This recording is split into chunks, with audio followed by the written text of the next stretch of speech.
Today was my high school reunion. Originally, I was from New York. I've been living in rural Nebraska for a while now and hadn't attended a reunion in quite some time. However, this time, with an invitation from a former classmate, I decided to join and see some familiar faces. Given that it was held around Thanksgiving, I chose to wear a white tee under a short-sleeved striped shirt with beige pants, aiming for a casual yet neat appearance. I debated wearing a jacket, but since I don't usually wear suits, I decided against it. The venue was in a renowned hotel's banquet hall in downtown. Now in our 40s, there's quite a variance in how my classmates look. You've aged, haven't you? Isn't your hair all gray? You haven't changed at all. Exchanging such banter, we nibbled on snacks and sipped our drinks. Then suddenly, someone tapped me on the shoulder from behind. I turned around, and it was Bob. Look at you, out of place here. What happened to you? Don't you feel embarrassed being a poor farmer? He looked down on me, flaunting his suit. People like you, who don't know the value of things, probably can't understand this luxury suit. I remember, he wasn't like this before. I gazed at him with a tinge of sadness. Actually, back in high school, Bob and I were best friends. We both attended a prestigious school and aimed for top universities, working hard academically.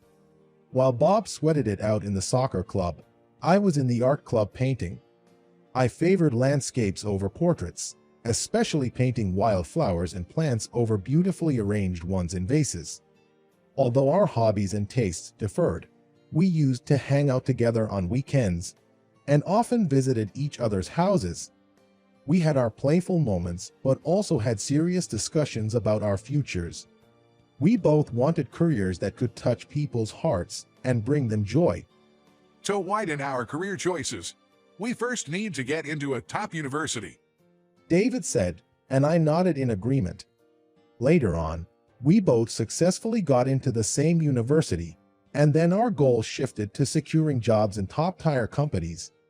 We believed that working for a top-tier company would enable us to influence more people. While most students were partying, we started internships from our freshman year. After many experiences, we pondered where to work. Eventually, both of us landed jobs at renowned corporations. As a new employee, I was eager to learn, embracing tasks like photocopying and document organization, and I began to find joy in my job. For the first 3 years, I gradually got assigned more responsibilities and found the work fascinating. I willingly put in overtime and even worked weekends, aiming for rapid promotions. I took on major projects and even had subordinates. And yet, I felt increasingly drained. Sure, I might be bringing joy and happiness to people through my job, but it felt like I was just a cog in the machine. I want to directly give someone the work I've accomplished and bring them joy and happiness. I've come to think this way. One day, I watched a documentary on a young man who left the city to farm in rural areas. Seeing him work with such enthusiasm sparked my interest, leading me to search online and try out farming firsthand. The touch of the soil, the satisfaction of sweating under the sun, the taste of freshly harvested produce. I was moved and decided to quit my job and take up farming in Nebraska. You're quitting your corporate job to farm in Nebraska. Stop this madness. When I revealed my plans over drinks with Bob after work, he strongly opposed. We work so hard to get into these major corporations. You're handling big projects and even have a team under you. You're earning way above the average for our age. What's the problem?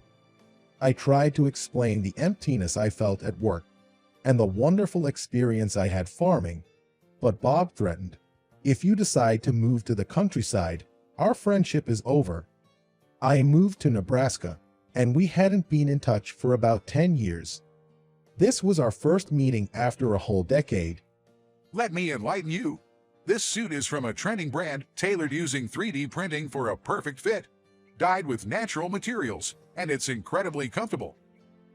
Then a beautiful and dignified voice interrupted. "Oh, you didn't know." It was Catherine. "Catherine, who was the belle of our class, still maintained her beauty even in her 40s. Truth be told, back in high school, Bob and I secretly held feelings for Catherine. It was more like admiration than love, but neither of us could muster up the courage to express our feelings. What do you mean? A taken aback Bob asked. It's Paul who did this dyeing. She said, giving Bob a shy smile after being addressed by Catherine. I'm happy to receive praise from you, Bob. Thank you. I then shared with him the story of how I began taking on luxury branded clothing dyeing projects. 10 years ago, I was drawn to a documentary on TV and decided to relocate after experiencing farming. However, the reality was not as simple. Starting agriculture was full of challenges. I struggled with the unpredictable weather, pests, and diseases affecting the crops. Everything didn't go as planned.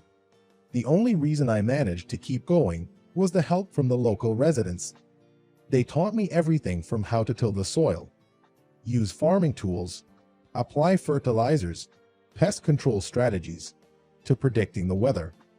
Finally, I was able to cultivate crops from seeds, and the joy of harvesting was beyond words. However, when it came to selling the excess produce, the market's products were full. The locals had enough produce for their own consumption, and there was no way for me to generate income.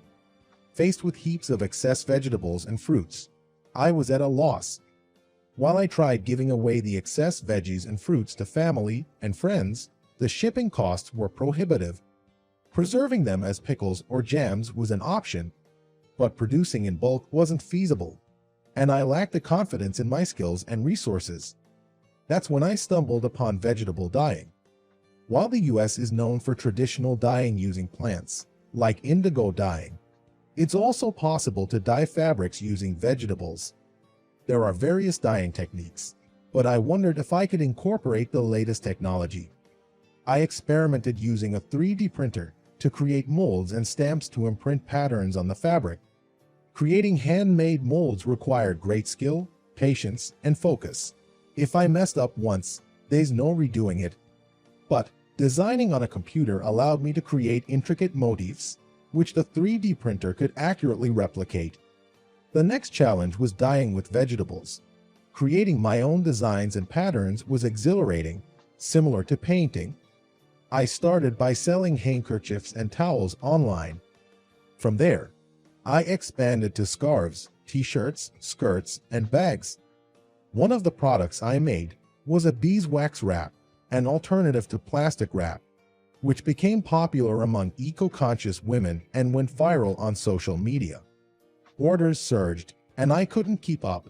So I approached local farmers, asking if they had any unsold or imperfect produce that they could provide. Many happily offered their surplus for free to avoid disposal costs. Soon, other farmers started bringing their produce. Handling all this became too much for me alone, so I started hiring employees. One of the joys of this work was the direct feedback from consumers. I love the unique and beautiful colors. The intricate designs are as beautiful as pieces of art. I will cherish and use them. Hearing such praise, I always wondered what design or product to create next. Then, one day, a woman visited me.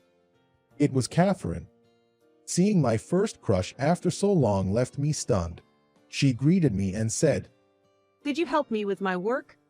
She worked as a designer for a luxury apparel brand. Just like I was concerned about food waste, she was troubled by the excessive waste in the apparel industry. Additionally, with the rising eco-consciousness, she wanted to launch products incorporating recycling. Amidst everything, she bumped into a high school classmate and found out that I was selling vegetable-dyed products made with a 3D printer online. Upon hearing this, Catherine decided to check out my website. She was amazed by the variety of products and was captivated by the beauty of the dye designs. When I saw this, I intensely felt that I wanted you, Paul, to dye my designs, and I want to sell them as products. Catherine passionately told me. Catherine would design molds that would be created using a 3D printer, and I would dye them. However, we'd use fabric from products that were meant to be discarded from her company. As a result, we couldn't mass produce due to the limited fabric, but since we'd used a 3D printer to create patterns tailored to each customer, the clothes would fit like bespoke garments. I was intrigued by her proposal and promised to collaborate. Catherine decided to stay over to observe my workspace and even joined me in the vegetable dyeing process. I also taught her how to use the 3D printer since she had never used one before. I had dyed various garments before, but she wanted to make suits. By wearing suits dyed using discarded vegetables and fruits, we can contribute to eco-friendliness and recycling. It also adds value, as it portrays the wearer as a conscious individual. I had started dyeing simply because I felt it was wasteful to throw things away, but I was struck by the realization that some people wanted to buy such products to be perceived as conscientious. Nevertheless, I felt that this system of repurposing discarded clothes, using discarded vegetables and fruits for dyeing, and revamping them into new products was commendable. If you're okay with me, I'd definitely like to help out with your plan. To my response, Catherine gave a warm smile. There were numerous challenges to overcome before the product could be launched, but my past experiences working in companies and farming came handy. In essence, no moment had ever been wasted. The suits we created were widely advertised through shows, magazines, online platforms, and more. They were tailored to fit perfectly like bespoke clothing using the 3D printer. They were suitable for business and exuded sophistication while showcasing Catherine's distinct designs.